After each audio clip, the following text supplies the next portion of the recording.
Sa Pasay, patay ang isang lalaki na kunan daw ng iligal na droga at unang namaril sa mga pulis. Pero base sa isang audio recording, sumusuko na noon ang lalaki pero tinuluyan pa rin. Saksi si Chino Gaston. Sa mga ipinaskil na placard na ito, inilabas ng mga residente ng Barangay 43 sa Pasay ang galit sa overkill umanong ginawa ng mga pulis sa pedicab driver na si Eric Sison. Sabi ng mga kapitbahay, sumusuko na raw si Sison nung siya'y pagbabarilin pasado 1:30 ng madaling araw. Bakas ang tama ng bala sa loob ng bahay na pinagtaguan niya. Sir, tama na po, sir. Suko na po ako sa biglang pinagbabaril na nila.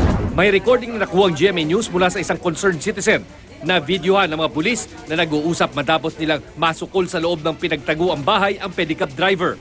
Para hindi makompromiso ang seguridad ng nag-video, iparirinig lang namin ang audio ng pag-uusap.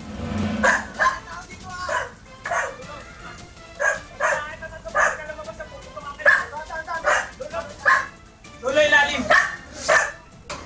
Tama na yan. Ayan, lalabas yan. Ay, may dugo, may dugo.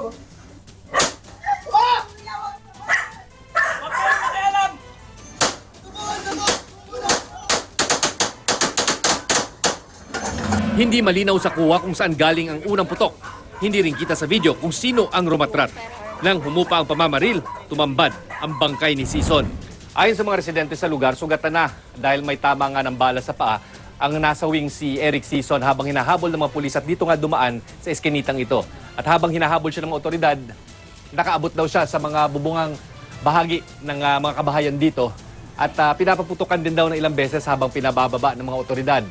Nang nahulog ito, napunta naman daw ito sa bahay na nasa aking harapan. No? At dito sa loob, habang naka-corner na ng mga pulis at pinasusuko at maririnig din sa video na handa na daw ito sumuko, sa di malamang dahilan ay pinagpuputukan pa rin ito ng malapitan.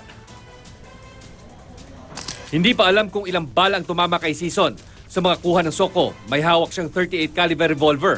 Sa tabi, ang ilang sachet ng hinihinalang shabu at marijuana. Gumagamit mo yung kapatid mo ng drugs or nagtutulak ng drugs? Hindi. Ayaw humarap sa kamera kagabi ng mga pulis Pasay. Pero sabi ni Chief Inspector Oscar Bagulayan, nagro-ronda sila ng mga tauhan sa Titanic Street. Kilalang talamak ang gamitan at bentahan ng droga at patatabihin lang daw si Sison. Pero bigla raw siyang tumakbo kaya hinabol. Nagpaputok daw sa kanila kaya gumanti sila ng putok. Nabulagta doon, kukuhanin ko sana. Nagpaputok po sila, napatakbo na ako pag ganun. Ayon sa kanyang kinakasama, hindi gumagamit ng droga si Sison kaya imposibleng nagtutulak siya. Ko alam po anong gagawin ko.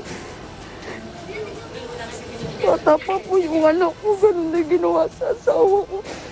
Ipinarinig namin sa hepe ng Pasay Police Investigation Division ang audio recording. We will conduct an in-depth investigation pertaining to that. Ako si Chino Gaston, ang inyong saksi.